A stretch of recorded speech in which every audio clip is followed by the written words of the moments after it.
Assalamu alaikum everyone, welcome to Amazed by the Quran, a series in which I love sharing with you things I find amazing about the Quran. Today, an excerpt from a story mentioned in Surah Al-Qalam, the 68th surah. There are a bunch of farmers and they are about to harvest the next morning, and it's going to be a really fruitful harvest.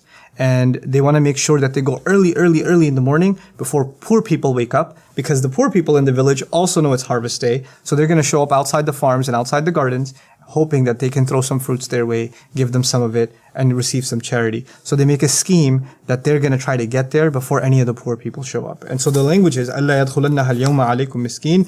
Make sure that not a single poor person and a single bankrupt person enters upon you, meaning shows up in your vicinity. Just make sure you speak in a low voice, not to wake anybody up, and go in a sneaky way and get back. Now they didn't push, in other places in the Quran, يَدُعُ الْيَتِيمِ, he pushes the orphan. لا يحض على طعام المسكين. He doesn't encourage the feeding of the poor. Other places you have people speaking ill or speaking harshly to the poor, right? Or reminding them that you're doing them a favor. But in this ayah, they haven't had any interaction with the poor. They haven't. They weren't mean to anyone. They didn't yell at anyone. They simply talked to each other and said, let's avoid them. Let's just have the intention of not helping them. That's all. I mean, their speech doesn't really amount to anything more than an intention to not help. That's it. That's their crime. And when they got to the garden, there was nothing there. It was فَطَافَ عَلَيْهَا طَائِفٌ مِّن رَبِّكَ وَهُمْ نَائِمُونَ. Allah sent a heavenly punishment to their garden, where when they got there, they actually said, إِنَّا لَضَالُونَ. We don't even did we come to the right place? This can't be the place.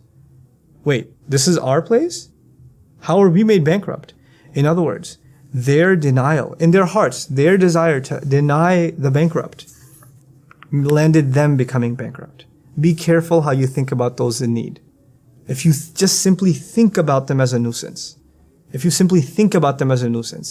is a disease that lies deep inside your heart, and there are no bigger consequences in this life and in the next than diseases that are carried in our hearts. Actions are actually, they're worth something, but the matters of the heart are worth way more. You may not have done it, these people haven't done an evil deed yet. They've just stated the intention to not help.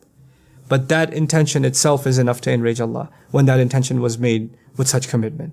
May Allah Azza wa Jal keep us of those who have a clean heart towards other people, and not allow the corruptions inside of our hearts to manifest in things that are going to harm us in this life and harm us in the next. Barakallahu li wa lakum. Wassalamu alaikum wa rahmatullahi wa barakatuh.